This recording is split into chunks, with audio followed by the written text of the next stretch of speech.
For countless generations, the Indus River system has been a cradle of life.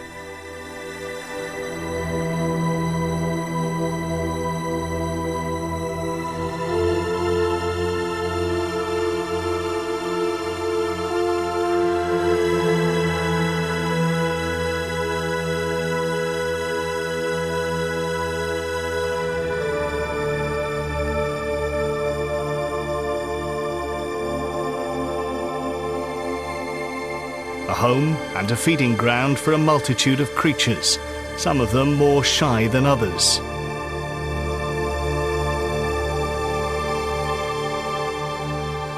One inhabitant has taken 50 million years to evolve. This is the story of the Indus blind dolphin.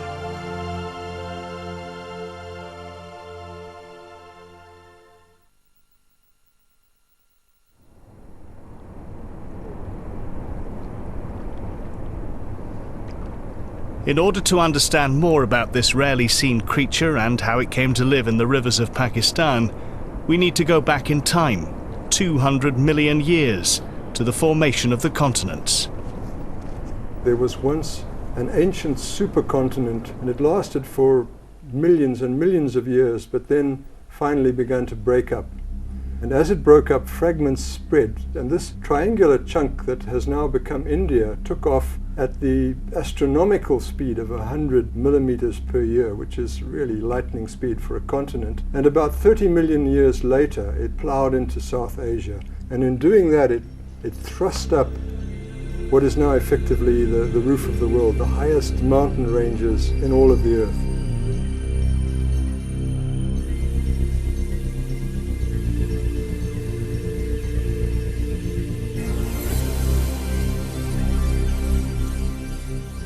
It was these new mountain ranges that 30 million years ago created most of the river systems in the subcontinent as we know it today.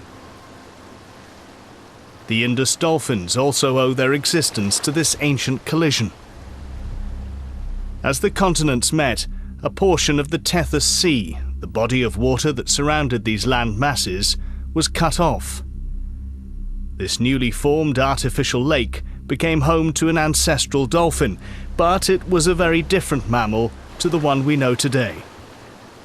What's highly probable was that there was a dog-like animal with a long snoot and a fairly fat tail that made a living in these parts millions of years ago and found that it could make more of a living if it started to go into the water. So this amphibious carnivore had reached a reasonably advanced stage of development by the time the fragment of the Tethys in which our dolphins developed was cut off. As our dolphin continued to evolve, it developed along very different lines to the marine dolphin, whose home was the open sea. The reason was habitat. Over millions of years, this cut-off section of the ocean began to dry up and was replaced by the Indus and Ganges river basins. The salt water from the sea was washed away, and the dolphins learned to survive in fresh but muddy water. There were, however, more challenges ahead. One of the things that they had to face up with was that the waters about them became opaque. You could not see in them. So having big blue eyes like a classical marine dolphin is of no value. They had to develop an alternative method for navigating, for locating one another, and for locating their prey. So in this muddy and silted water, the dolphins' eyes became virtually useless. Over generations, they shrank into little more than tiny slits, just able to tell light from dark. Without eyes to see, the dolphin developed a sophisticated sonar system, similar to the one used by bats.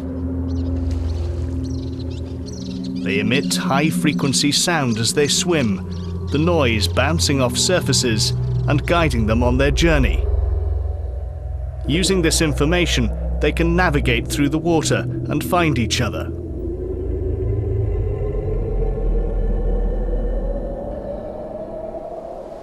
It also developed a killing sonar to catch its prey. This new system is located in the lower jaw and generates a narrower, more sensitive and crucially more powerful sonar beam that helps them detect, stun and catch the fish they need to survive.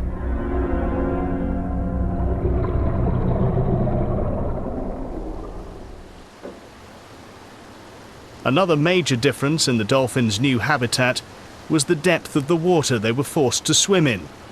No longer in the open sea, they had to learn to cope with a far shallower environment.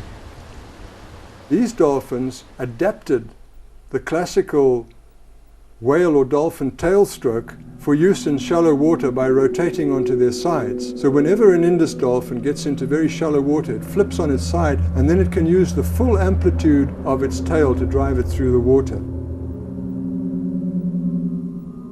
Having survived and then adapted to these major changes in their habitat, the Indus blind dolphin was ready to call it home. The king and queen of the river, intelligent and at the top of the food chain.